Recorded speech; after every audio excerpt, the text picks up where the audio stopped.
কোনো শেয়ার ভালো না খারাপ এটা বুঝতে হলে আপনাকে কিছু ফান্ডামেন্টাল টার্ম এবং রেশিও জানতেই হবে। বিশেষ করে এই টার্মগুলো বা এই রেশিওগুলো কি করে ক্যালকুলেশন করা হয় কিংবা এর ইন্টারপ্রিটেশনটা কি হবে সেটা আমাদেরকে জানতেই হবে।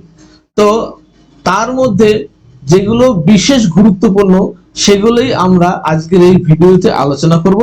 নমস্কার বন্ধুরা, ওয়েলকাম টু বিবিএনএস ইনভেস্টিং বাংলা। বন্ধুরা, আজকে আমরা প্রথমেই শিখব যে কোনো কোম্পানির ইকুইটি আর ইকুইটি ক্যাপিটাল এটা কি জিনিস। বন্ধুরা, এই ইকুইটি ক্যাপিটাল হচ্ছে কোনো কোম্পানির টোটাল নেটওয়ার্থ কত, বা কোনো কোম্পানির এই মুহূর্তে যদি আমি বিক্রি করে দিই তাহলে ওর ভ্যালুয়েশন কত, কত টাকা আমি পাবো। ধরুন আমি কোম্পানির সবকিছু বিক্রি করে দিলাম, দিয়ে ওর লোন যেটা আছে সেটা আমি বাদ দিয়ে দিলাম, তারপরে আমার কাছে কত টাকা থাকবে, মানে কোম্পানির অ্যাকচুয়াল ভ্যালুয়েশন কত, সেটাই হচ্ছে ওই কোম্পানির ইকুইটি আর ইকুইটি ক্যাপিটাল। বন্ধুরা, এটা একটা খুবই গুরুত্বপূর্ণ টার্ম, কারণ আমরা যে পরবর্তীকালে এই রিটার্ন অন ইকুইটি ক্যালকুলেশন করব সেটা হচ্ছে এই ইকুইটির উপরে বেজ করে। তো এটা আমাদেরকে খুব ভালো করে বুঝতে হবে। তো ধরে নিন এই একটি কোম্পানি বিবিএনএস প্রাইভেট লিমিটেড জামা কাপড় তৈরি করে এবং বাজারে সেটা বিক্রি করে।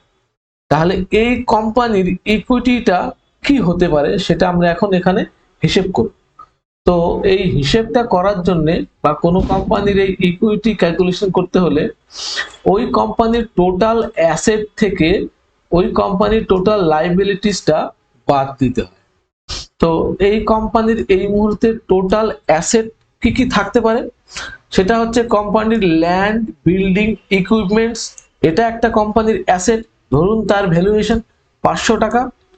কোম্পানির কিছু রিজার্ভ ক্যাশ আছে, সেটা ধরুন 500 টাকা, এটাও কোম্পানির অ্যাসেট। কোম্পানির কিছু লোন নেওয়া আছে, সেটা হচ্ছে 500 টাকা, এটাও কোম্পানির অ্যাসেট। তো কোম্পানির এই টোটাল অ্যাসেট হচ্ছে এই কোম্পানির এই মুহূর্তে এই 1500 টাকা, আর কোম্পানির টোটাল লাইবিলিটিস হচ্ছে এই মুহূর্তে সেটা হচ্ছে এই 500 টাকা, যেটা লোন নিয়ে রেখেছে। এবারে আমি এই টোটাল অ্যাসেট থেকে এই টোটাল লাইবিলিটিসটা বাদ দিলে যেটা পড়ে থাকবে এই 1000 টাকা, এটাই হচ্ছে আমার এই কোম্পানির এই মুহূর্তে ইকুইটি আর ইকুইটি ক্যাপিটাল। এবার আপনি মনে করলেন যে আমার তো টোটাল ইকুইটি আমি পেয়ে গেছি 1000, তো এবার আমি এই কোম্পানিটির ইকুইটিটাকে আমি ইকুইটি শেয়ারে কনভার্ট করব।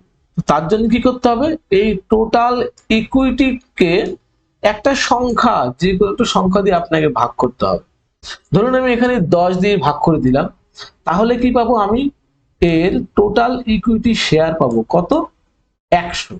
তাহলে এই কোম্পানির এই মুহূর্তে টোটাল ইকুইটি শেয়ার হলো 100, আর এই যে আপনি 10 দিয়ে ভাগ করেছিলেন এই 10 হয়ে যাবে এই কোম্পানির বা এই শেয়ারের ফেস ভ্যালু। এবারে তাহলে এই যে আমি শেয়ার পেলাম 100 খানা ইকুইটি শেয়ার, এই শেয়ারের প্রতিটি শেয়ারের দাম কত হবে সেটা কি করে ক্যালকুলেশন করব, সেটা হচ্ছে এই টোটাল ইকুইটি ক্যাপিটালকে আপনার এই টোটাল ইকুইটি শেয়ার দিয়ে ভাগ করে যেটা পাবো এই 10 টাকা, সেটা হচ্ছে এই কোম্পানির এই মুহূর্তে শেয়ার প্রাইস হবে।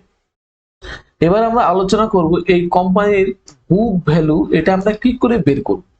সেটা হচ্ছে কোন কোম্পানির নেটওয়ার্থ অথবা total equity divided by number of equity share, এটা ভাগ করলে যেটা পাবো সেটা পাবো আমরা কোম্পানির বুক ভ্যালু।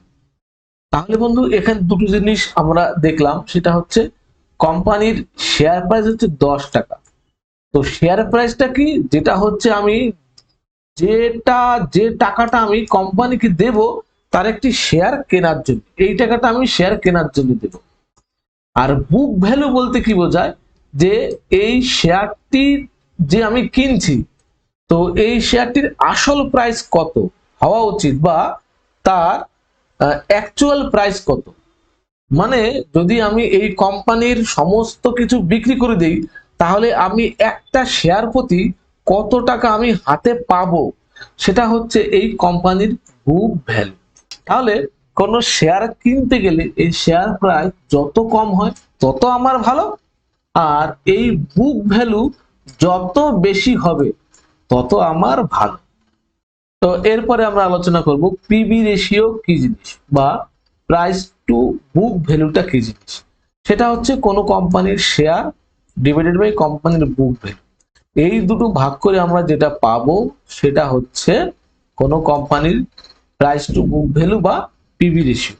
বন্ধুরা, এই পিবি রেশিও যত কম হয় তত আমাদের ক্ষেত্রে ভালো, যখন আমরা শেয়ার কিনতে যাব তখন। বন্ধুরা, আরেকটা জিনিস সেটা হচ্ছে এই মুহূর্তে এই কোম্পানির ওয়ার্কিং ক্যাপিটাল কত হবে, সেটা হচ্ছে কোম্পানির রিজার্ভ যে 500 টাকা আছে আর যেটা লোন আছে, এই দুটো মিলিয়ে হবে এই কোম্পানির ওয়ার্কিং ক্যাপিটাল। অর্থাৎ কোম্পানি এখন এই ব্যবসা শুরু করতে গেলে বা কাঁচামাল কিনতে গেলে সে এই টাকাটা নিয়ে এখন ব্যবসা শুরু করতে পারে। বন্ধুরা, যদি আপনাদের বুঝতে কোথাও অসুবিধা হয় অবশ্যই কমেন্ট করবেন, আমি আপনাদের উত্তর দেওয়ার চেষ্টা করব।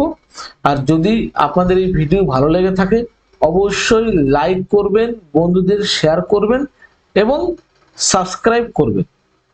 আজকে এখানেই শেষ করছি। নমস্কার।